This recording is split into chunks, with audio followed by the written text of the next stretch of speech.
Income tax वाले refund पे refund issue करे जा रहे हैं बट आपको रिफंड नहीं आ रहा है, तो ये वीडियो आपके लिए है। या आपने आईटीआर फाइल कर दिया है बट वो आईटीआर आपकी प्रोसेस हो गई है बट स्टिल आपके अकाउंट में रिफंड अमाउंट क्रेडिट नहीं हुआ, तो आपके लिए ये बहुत इंपॉर्टेंट वीडियो होने वाला है। इसमें मैं आप जैसे रिटर्न फाइल करते हो टिल आपके अकाउंट में पैसे ना आ जाए तब तक का मैं डिटेल बताने वाला हूँ। तो ये इंफॉर्मेशन ध्यान से सुनिएगा, आपके लिए बहुत हेल्पफुल होने वाला है।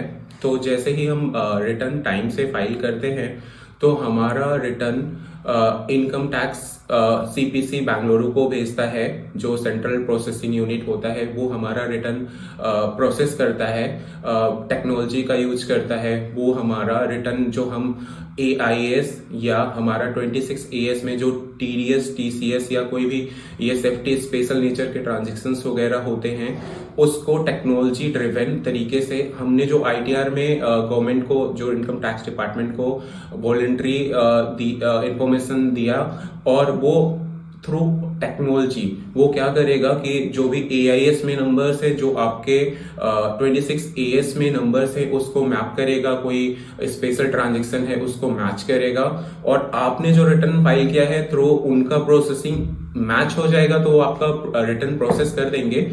नॉर्मली जो आप बोल सकते हो 100% रिटर्न सेक्शन 143(1) में प्रोसेस होते हैं। जैसे इसमें प्रोसेस होगा तो दो चीजें मेजर होती है, या तो आपका रिफंड बनेगा या आपका टैक्स बनेगा। और जब पूरा मैच हो गया, मतलब आपने जो रिटर्न फाइल किया एज इट इज, सिस्टम ने भी प्रोसेस कर दिया, तो उसमें कोई भी टैक्स लायबिलिटी नहीं बन सकता। लेट्स से अभी हम उसकी बात करते हैं रिफंड वाले पार्ट का, कि आपके हिसाब से रिफंड बनता है और प्रोसेस ने भी उसको मैच किया और उसके हिसाब से भी रिफंड बनता है, बट वो रिफंड आपके अकाउंट में आया नहीं, प्रोसेस होने के बाद भी नहीं आया, तो आपको डरने की बात नहीं है।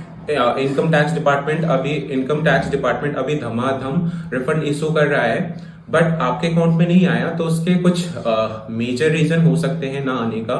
पहला, कि आपने जो अकाउंट नंबर दिया इनकम टैक्स डिपार्टमेंट को रिटर्न फाइल करते वक्त, वो अकाउंट नंबर ही इनवैलिड हो, या आपने वो अकाउंट नंबर आपने वहां पे फीड तो कर दिया बस, बट आपने उसको वैलिडेट नहीं किया। तो आपको जब भी रिटर्न फाइल करते वक्त आपको ITR वैलिडेट करना होता है। दूसरा, जो आपने IFSC यूज किया है, IFSC कोड यूज किया है, वो वैलिड है। तीसरा इंपॉर्टेंट हो सकता है, जो आपके लिए इंपॉर्टेंट हो सकता है, जो आपने IFSC कोड भी डाल दिया, आपने अकाउंट वैलिडेट भी कर दिया, बट जब रिफंड प्रोसेस हो रहा था तो उस टाइम पे आपका अकाउंट बंद हो गया हो, तो ये भी चांसेस हो सकते हैं कि आपका रिफंड आपके अकाउंट में ना आए। तो आपका रिफंड आपको अभी तक आया नहीं तो आपको डरने की बात नहीं है। आप इनकम टैक्स पोर्टल पे अपना यूजर ID पासवर्ड से लॉग इन करो, टैक्स आपका जो रिटर्न है उसका स्टेटस चेक करो, आप रिफंड का स्टेटस चेक करो। इन केस आपका रिफंड प्रोसेस हो चुका है बट क्रेडिट नहीं हुआ है तो आप री इशू के लिए आप रिक्वेस्ट रेज कर सकते हो। और चांसेस ये भी हो सकता है कि आप ये देख लो कि आपका रिटर्न प्रोसेस हो गया है, आपकी लायबिलिटी बन रही हो, तो आपको ये चेक करना है कि वो रिटर्न रिवाइज करना है, या आपके हिसाब से कुछ ऐसा है जो आपने मिस कर दिया है, उसको रिकंसीडर करके आप रिवाइज रिटर्न फाइल करो। दूसरा क्या हो सकता है कि आपके रिफंड बन तो रहे हैं बट किसी टैक्स के अगेंस्ट में एडजस्ट कर दिया, प्रीवियस टैक्स के अगेंस्ट में एडजस्ट भी हो सकता है, वो आप एक इम्पॉर्टेंट चीज आपको जाननी चाहिए।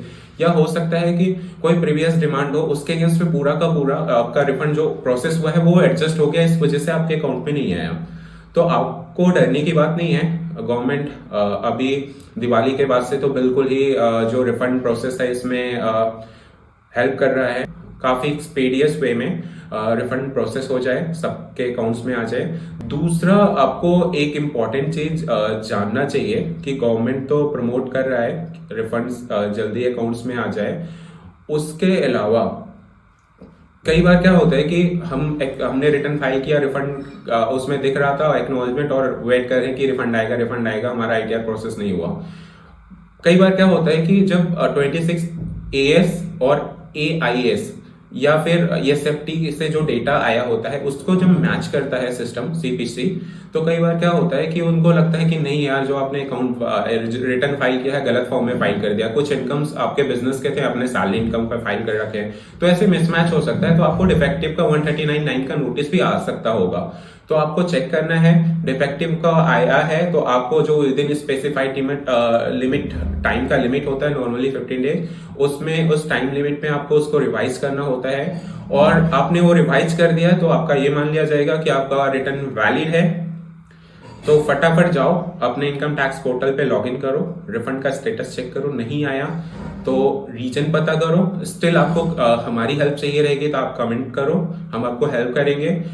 दूसरा जो आपको हमारे साइड से क्या हेल्प हो सकता है कि आपको कोई भी टैक्स में कोई प्रॉब्लम हो रहा हो, फेस कर रहे हो, बट आप चाहते हो कि हम आपको क्लैरिटी दें, तो आप कमेंट करो, हम उस टॉपिक पे आपके लिए बहुत अच्छा सा वीडियो लेके आएंगे।